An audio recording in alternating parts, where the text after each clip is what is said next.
happy day. Thank you for visiting my channel. If you're new here, my name is Miriam.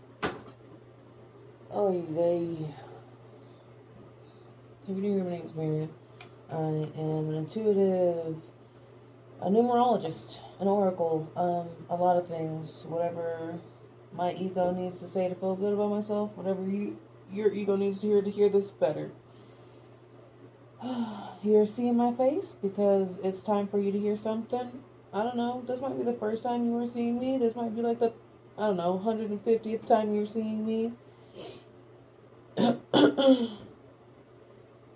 If you are seeing this message and it resonates with you, awesome, great, amazing. Let me know what it means to you, because some of these times I'm just like, not some of these times, most of these times I'm talking for so long I've stopped being able to remember what I was saying beforehand. So, hi.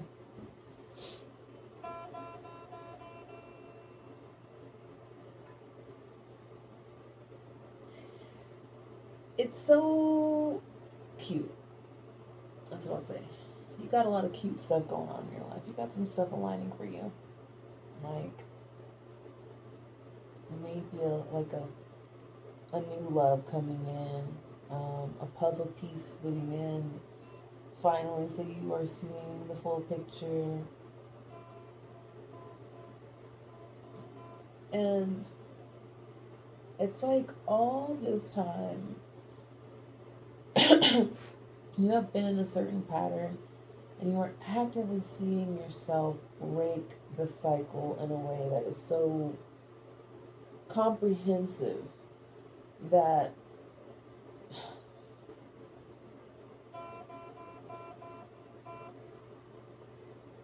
is just going to just be something that is more than second nature to you. It's something that you can access so easily.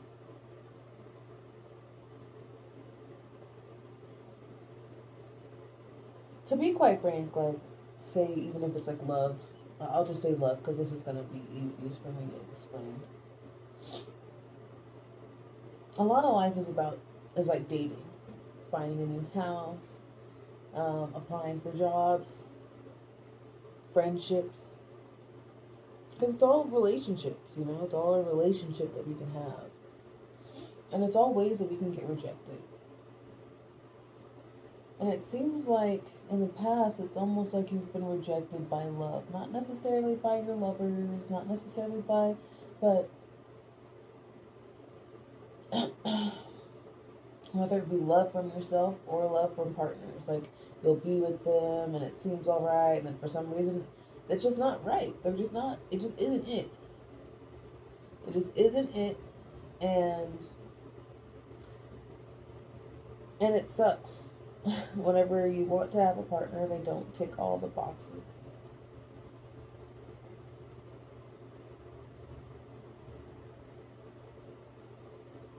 It is so possible for someone to tick all the boxes, and it's like, that person is coming in for you. And yes, yourself is there too, but it's like that perfect person. And it's not necessarily has to be romantic, but it kind of is feeling like a love. So if it is like a house, it's like, oh my gosh, I love this house, but it's this relationship that you're building. Because if you're getting a house and this means so much to you and all that, it's solidifying the last piece for your life to begin, for your picturesque visualization of what your life is meant to be. That's why you're wanting it so bad. That's why you've been searching for the piece so bad, because you know that I've got everything else. I've got everything else figured out except for this one department. I mean, heck, maybe you've only had a couple people you've ever dated at all. And every time it's happened, it's been short and not so sweet. It's only been like 2 people. And then just not really much else. And it's never been anything serious, never been anything to the point of the commitment that you want. I think that's really been it. It's just been commitments that you've been wanting, that you've been requesting from entities that quite simply cannot commit back to you. So, like, even if it is a house, there might be a reason a certain building doesn't want you there. Or their energy doesn't align with it, or whatever. It could be a great many things. Like, even like for an office building, like if you're working for an office building and its culture and its goal as a company is does not align with you, a lot of times, well, one, you will want to not work there, and sometimes you'll just get fired, or sometimes you won't get hired at all. And it's not even just because the way that person feels. Because buildings have great energy as well. Architecture used to be something like when we think of literature. I mean, we have. I mean, I know that there a lot of times, ology means the study of or whatever. But when it comes to language, a lot of times, I don't really care to have the knowledge of to why the prefixes are the way that they are until, or the whatever at the end is assonance. I'm sorry, it's not assonance. um, but yeah, it used to be something far more sacred whenever it came to buildings, structural buildings, temples, churches, all that.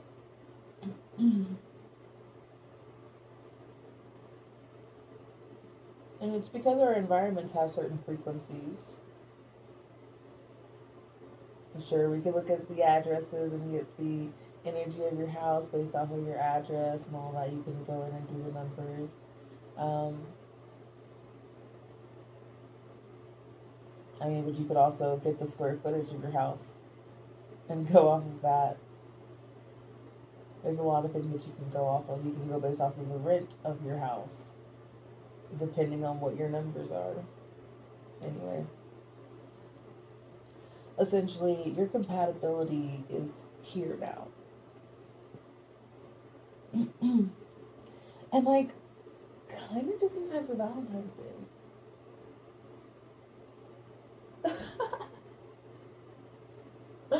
Isn't that cute? I think that's a little gift from Cupid. You're finding a love that is for you, that is for yourself, that is pure, and about time. It's like these fumbles, these movings, these confusings, these musings, these limerances, these.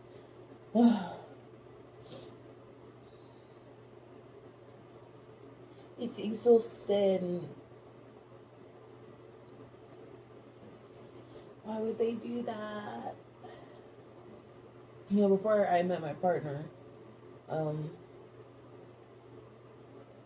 this is who I feel, God provided for me. I prayed and I manifested this man. Truly, when I saw him, I knew that was my manifestation. Um, but before that, I had been in relationships. I had been in love. I had been in toxic relationships more than anything. And I was so busy fixing people. I really was. It's because I felt like my stuff was too big to fix. And I had a baby pretty young. I really couldn't focus on fixing myself at that point. I was just like, keep going, keep going, keep going, keep going. Let's get through this, let's get through this. And we got through it. We got through it. It was beautiful and terrifying and all the things.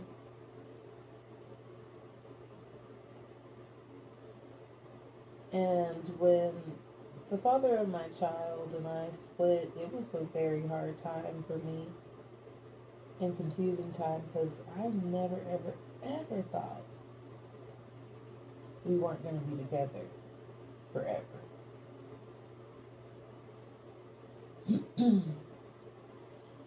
And it's something that now it's like I fully understand what even that was. I wasn't a great partner, and that's what I told him even as we were breaking up and stuff. I was like, I wasn't a great partner. I think I was pretty belittling in some ways, in a lot of ways. And I wasn't as all the things because I was dealing with my own stuff and I wasn't actually dealing with it. I was pushing it down and getting it through day by day, day by day, day by day. And I was very asleep. And he was asleep too. And so I very much forgive that man now for all the things and all of that. He was my best friend. Before we even got together, he was my best friend. And yeah, a lot of things changed. And I got to know more about him, but more importantly, I got to know more about myself.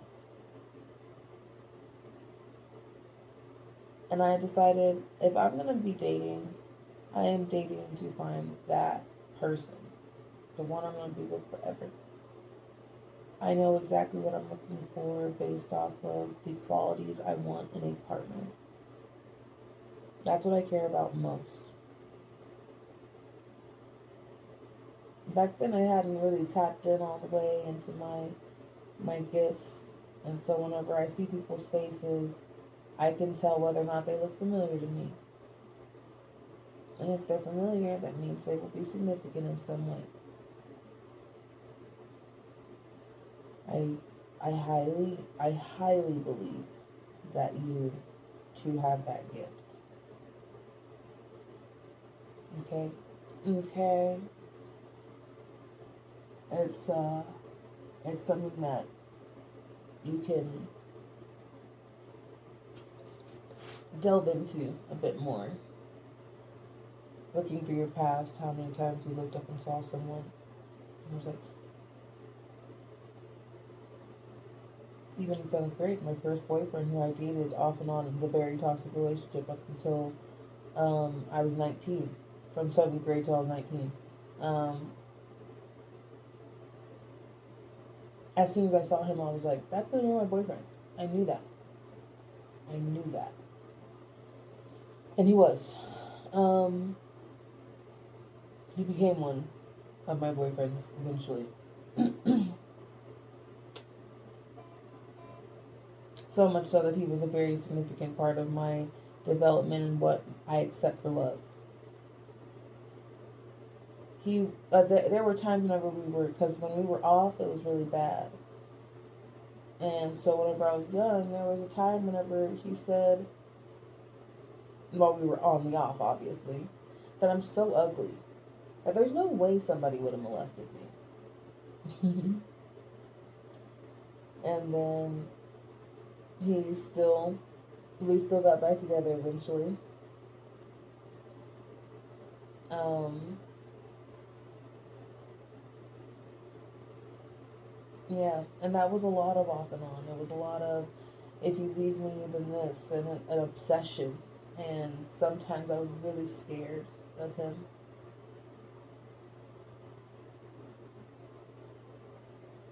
And eventually we drifted apart in a way that it wasn't so volatile. It wasn't so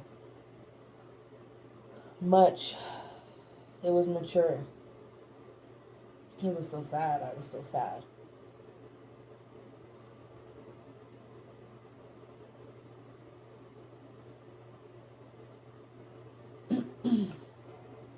But it did end. And it ended for good.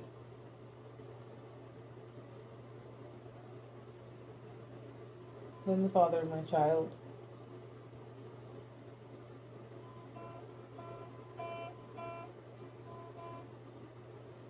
And I had been so demeaning and so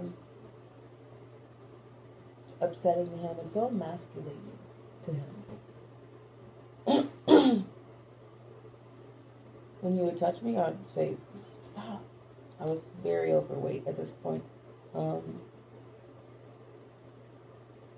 I was much more over the threshold than my body could take. I didn't feel beautiful anymore. After my daughter, I became a full stretch mark. Like from here down, my whole stomach was so different. Still is different. I just accept her now.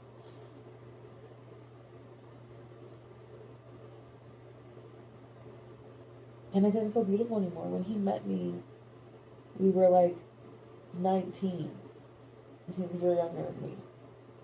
And so I had a 19-year-old body. And I did have some stretch marks like on my hips and stuff.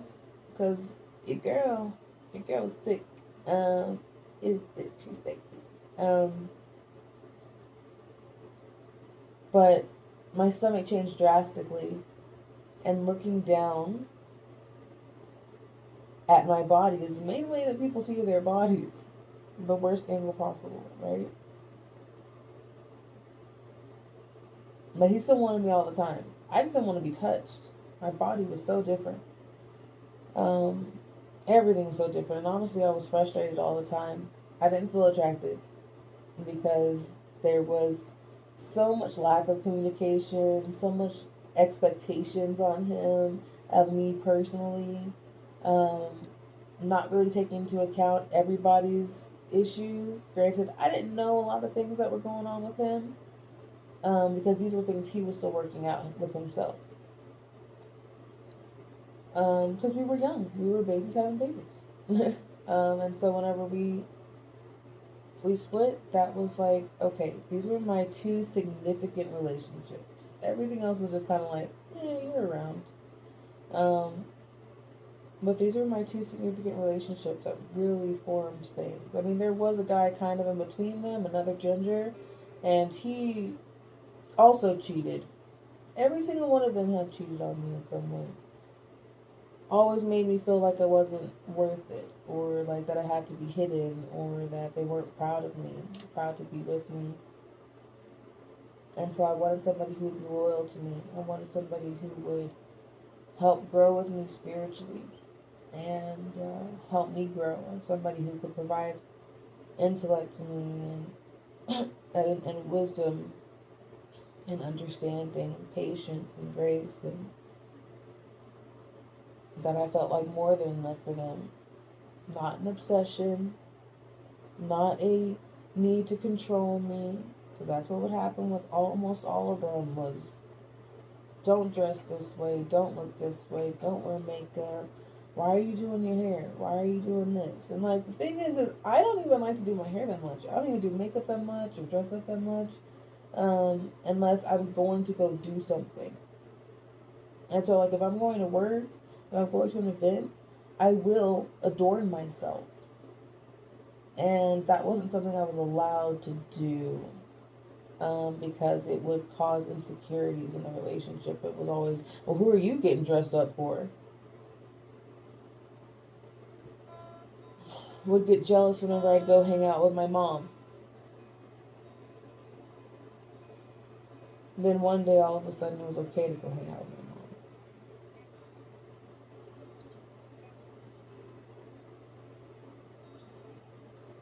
mom. And so I said, please send me somebody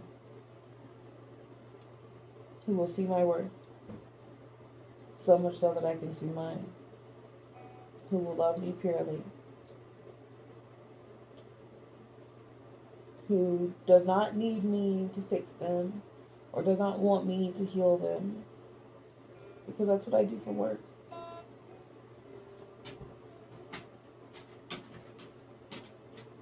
That's what I do for my purpose. And so I don't need that. Too much of anything is too much. And so where does the therapist friend go? To her partner, or to her parents, and sometimes to no one. And for a while, it was no one. And it was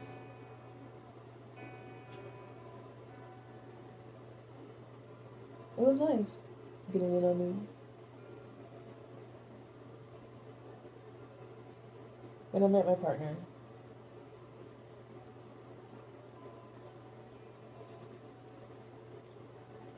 And all the things were said properly. So much so that I was like, I didn't even know I needed to hear that. Which is about what you're finding.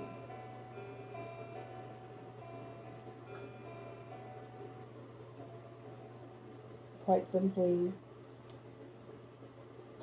you're going to be entering a relationship, whether it be business or friendship or whatever, that is going to allow you to be so comfortable that you get to question the narratives that you've been telling yourself about who you think you are.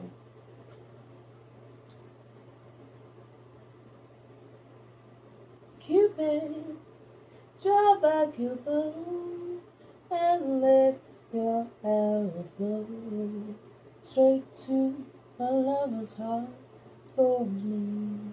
Nobody but me. Cupid, please hear my cry and let your arrow fly straight to my lover's heart for me.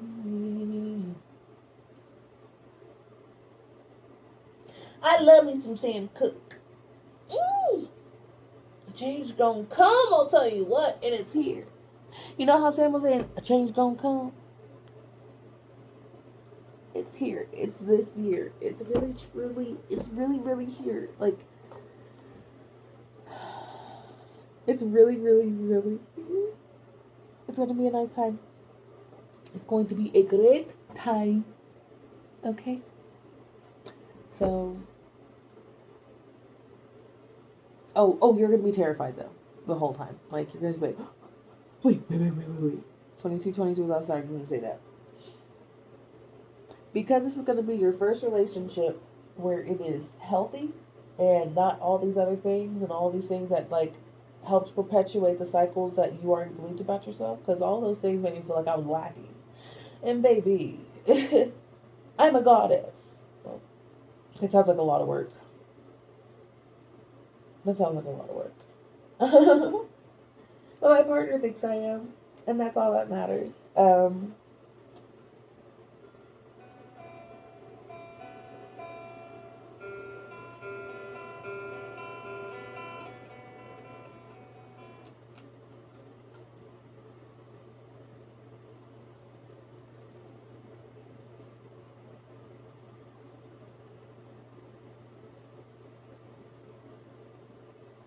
Let me know what relationship you think you're starting. 23 as I looked over.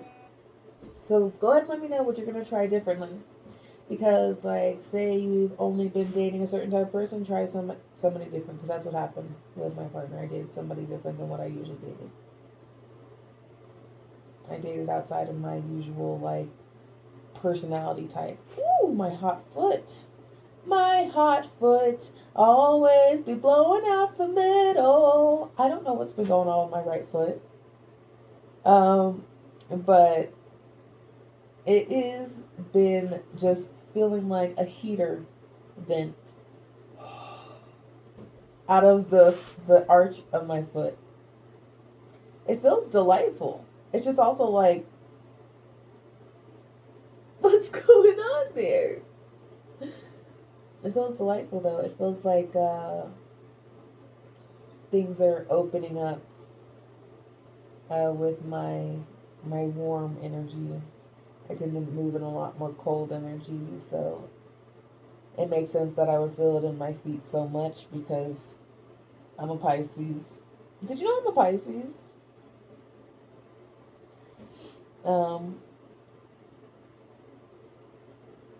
Yeah.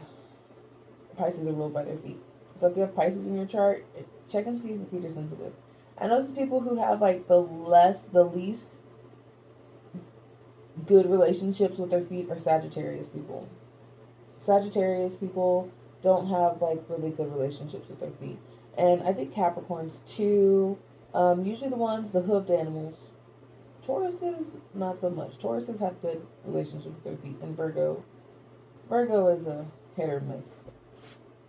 But Virgo's not hoofed. It's just Virgo's an earth sign. But Virgo's like Virgo's then made me think Taurus and Virgo. Anyway. Okay. Yeah, that feels good. That feels fine. That feels plenty. I think I said, what did I say at the 23? I remember the number, but I don't remember. Oh, yeah. Tell me what relationships you think you're starting. Do you think it's going to be business? Do you think it's going to be friendship? Do you think it's going to be romance? Do you think it's going to be your spirituality, your money relationships, like your self relationships, your food relationships, your health relationships, your fitness? I guess it's all in health, but what coupling are you about to experience? Because you know what the thing has been all along. Because even as I've been talking about it, even because I've been saying relationship stuff, but some of y'all have been like, yeah, but this is about me and the toy car that I'm supposed to be purchasing on eBay. It's the perfect shade of green. It has uranium in the paint, and so that's like a collector's item. And that was just like, yeah, it's pretty like materialistic or whatever, but maybe not. Maybe it's because of another reason. Maybe you're gonna find that toy car, do some type of inspection and whatnot, and it gives the number that you need to see on the serial number of the little car, and you're like, oh, and then this was a download. Maybe you just needed some plutonium to help ignite the ascension. And if you don't think that's about to happen, go ahead and comment whenever it turns out I'm right. Because honestly, baby, I'm always right. Because usually I just don't talk if I don't know what I'm talking about. And if I don't know, then I will just say, oh, I don't know. And you know that. And you know that. And that I've always said that. Anyway, I'm going to go live my life and whatnot. And we have an interview today. As long as everything goes well, we will be interviewing in the afternoon today. And it'll be added to the playlist. The first episode of Synchronicity Sagas will be available this Sunday, the 16th. Yeah. It's some random time for me, but it's 8:15 a.m. 8:14 a.m. my time. Yeah, so I'm excited for y'all to see that. If y'all want to check it out, it is with Maria. She's in Poland. And it was pretty cool to talk with somebody so far away. But it didn't feel like that in the call. So it is not edited in any way. Well, it is edited a little bit. I added a pre-recorded thing to the beginning of it, but that's it. It's just 2 clips mashed together, no cuts or anything like that. So, like, just hang out, listen to it. It's like an hour and 20 minutes or so, and let me know what y'all think. And if y'all like it, y'all can email me at synchronicitysagas@gmail.com and we can do an interview. It may not be right away, and honestly, your life may not allow it to happen. That sometimes that happens. Like, there's been multiple times. Actually, there's been it's been several times now that I will pay someone for like a fellow spiritual person or numerologist or tarot reader or I don't read tarot, but I read dice. But yeah, all those things. And I never get to meet with them. I'll start the meeting, and it'll like begin, or like, I will try to start the meeting, or I'll schedule it, and like either my stuff gets all messed up, all of a sudden I can't schedule, or the person's internet messes up, or they get something go on in their life, or they're logged out of their account and something like all these things happen. And what I will tell you, what the angels tell me whenever that happens, it's that some people are not meant to know you yet. Some people are meant to know you right now. But some people are not meant to know you yet. It has nothing to do with them. It has nothing to do with you. It just means like some people will only ever get a close access to you because they know you. Some people will know you because of through the grapevine. Okay? Anyway, y'all have a good one. I'm sending y'all much love and whatnot, and I'm gonna go live my life. Y'all keep a lookout for the numbers, and y'all stay synchronized.